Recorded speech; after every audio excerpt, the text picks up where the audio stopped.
छत्रपती शिवाजी महाराजांना वंदन करतो. परमपूज्य डॉक्टर बाबासाहेब आंबेडकरांना नतमस्तक होतो. भगवान बाबांना अभिवादन करतो. आजच्या या सत्कार सोहळ्याचे अध्यक्ष आणि माजलगाव मतदारसंघाचे लोकप्रिय आमदार आदरणीय प्रकाशदादा सोळंके साहेब,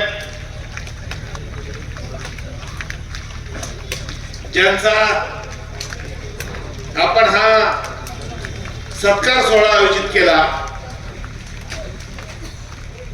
ते या मराठवाड्याचं नेतृत्व आदरणीय बसवराज पाटील साहेब आणि या मराठवाड्याचं भूषण नव्हे तर मी सांगतोय की सर्व समाजाचं सर्व धर्माचं भूषण असणारे लोकनेते, मी मुद्दाम आष्टीमध्ये येऊन सांगतो की लोकनेते